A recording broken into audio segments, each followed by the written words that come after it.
just boarded the plane when she noticed something bizarre. Long-haul flights are usually full, but at the moment, only she and her daughter were on board, and her daughter had been silent since she boarded. An inexplicable uneasiness came over her. Luckily, a few moments later, passengers were boarding the plane one by one. Ellie didn't notice anything unusual, so she felt a little more at ease. This is a 10-hour long-haul flight. Shortly after takeoff, people were falling asleep. Ellie noticed 2 rows of empty seats in the rear cabin, so she took her daughter there to lie down. And weird things start to happen from this moment on. When she woke up from a nap, she realized that her daughter was gone. At this time, Ellie did not realize the seriousness of the problem. She just thought her daughter was playing and ran off somewhere. But when she searched all 3 passenger cabin of the plane and couldn't find her daughter, Ellie finally panicked. One of the flight attendants, after understanding her situation, on the radio, tell all passengers to look out for a blonde girl about 6 years old. But here's the weird thing. A long time has passed without any news. Even the passenger in front of Ellie said she hadn't noticed Ellie had her daughter with her. Ellie was in a trance. She bustled back to her seat to check. The bear that her daughter had been carrying was right there. This proves that her memory is fine. She hurriedly asked the crew to do a full search of the aircraft, but the crew didn't think so, because no one can leave a sealed cabin at 3,000 meters. Then they said perfunctorily that they'd report it to the captain. But until 10 minutes had passed, the crew did not do any search. Suddenly, Ellie noticed 2 stewardesses muttering something in a panic. She rushed after them, asking if something had happened to her daughter. But the stewardess who hung up the phone said, Miss Pratt,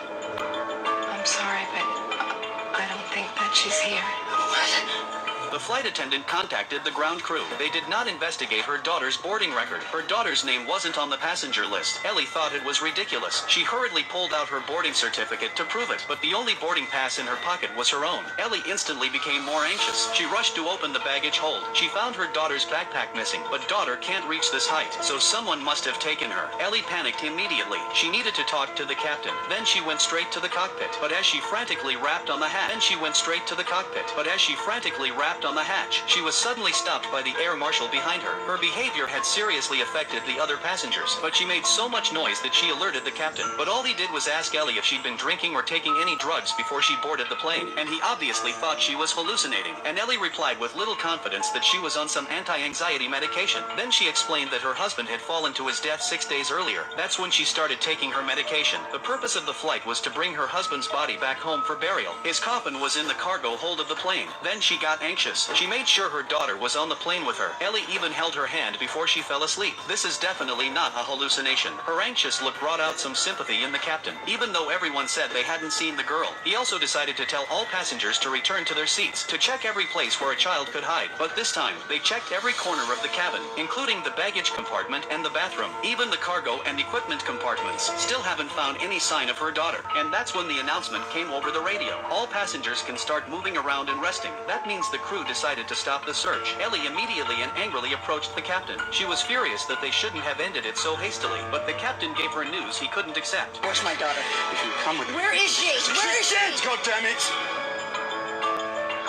You found her. No, I didn't find her.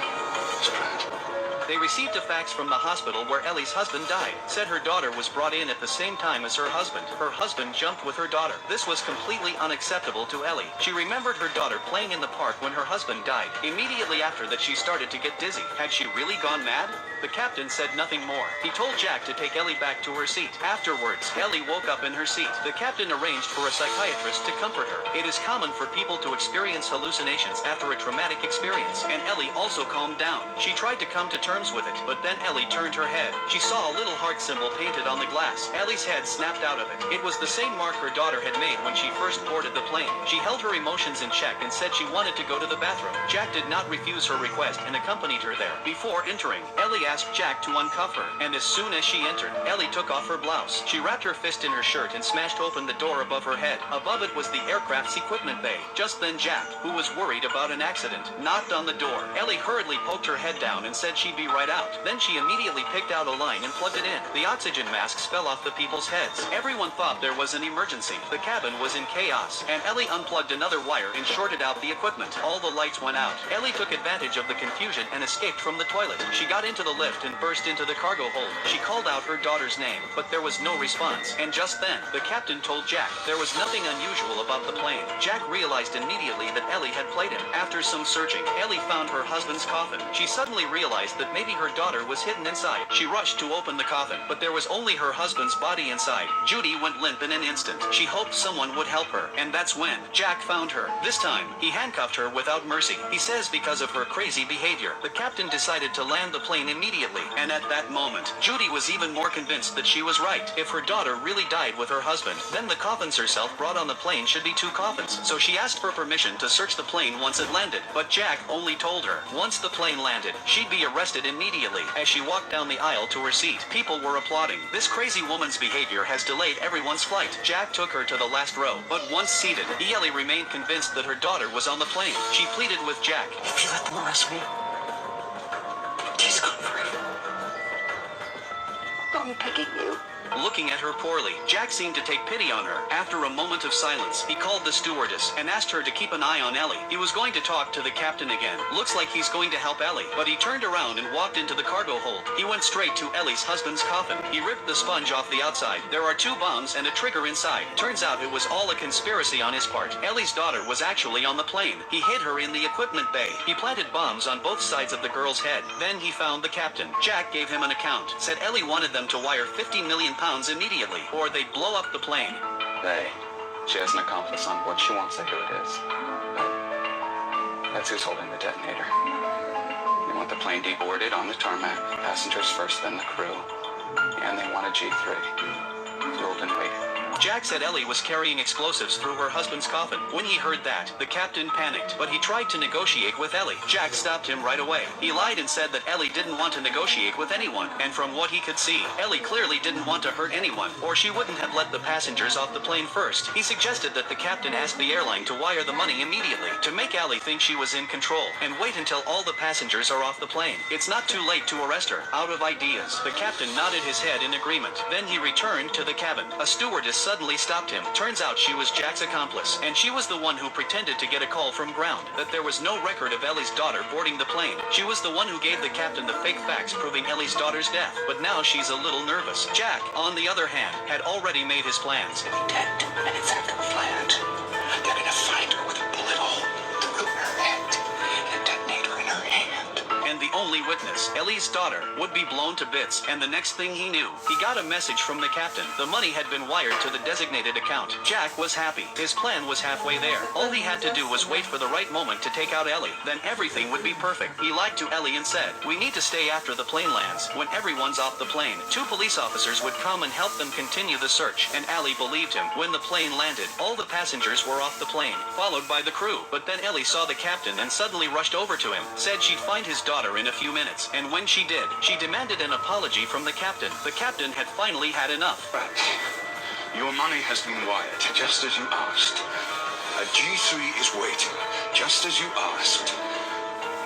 Perhaps we can do without the pretense of the missing child now. When she heard those words, Ellie was confused, and Jack, seeing that he's about to be exposed, Jack was ready to get off the plane as if nothing had happened. But Ellie, looking at all the security and the way people were looking at her, she realized it was all Jack's plan. She yells at Jack to stop move. You get off the plane when I say you get off the plane! Jack stops pretending and launches himself directly at Ellie. At this point, everyone is convinced that Ellie is the hijacker, but if she dares to tell the truth, her daughter would be the first to die. After that, they let the crew off the plane. Jack closed the hatch, but just as he turned his head for a moment, Ellie hit him with a fire hydrant. While he was dazed, she grabbed her handcuffs and cuffed Jack to the railing. Then she found the detonator in another pocket. Just then, that stewardess came out. She'd been hiding all this time and hadn't got off the plane. Looking in the direction she came from, Ellie knew instantly that her daughter was hidden in the equipment bay. Jack pulled out the gun in his sock. Ellie saw it and ran away. Jack shot through the handcuffs and chased after her. Luckily, Ellie dodged his bullets. She was able to hide in the cockpit. Jack at the door was furious. He told her the truth in a provocative way. It turns out her husband didn't jump off the building himself. In Jack's plan, he needed to frame a hijacker who knew the structure of the plane, and Ellie was the perfect candidate. Then he pushed Ellie's husband off the building. Because the airport doesn't X-ray coffins, he could hide a bomb in it and take it on the plane, and then kidnapped her daughter while she was sleeping, and then worked with the stewardess to lie to Ellie that her daughter was dead. And Ellie had climbed up to the overhead walkway. She threw a book to make a noise, to make Jack think she was running away. She waited for Jack to fall for it and then went after her. She opened opened the cockpit door cautiously, but within a few steps, she was stopped by the stewardess. Ellie could see she was in a panic. Just a few forced questions made her mind go blank. Ellie took the opportunity to throw a punch. Jack, hearing the commotion, came after her, and Ellie ran to the equipment bay. Desperate. Finally, she found her daughter, who was still unconscious, but she couldn't wake her daughter up no matter what. The sound of Jack coming after us is already overhead. Ellie looked at the two bombs and had an idea. She took her daughter and hid under Jack's feet. Jack screamed and provoked. Tell Ellie to come out and fight. Ellie, however, calmly moved round behind him. She took her daughter and hid in the passage. Jack also found her. What are you gonna do? Huh? You gonna blow us up? No, just you. With those words, she closed the hatch and pressed the trigger.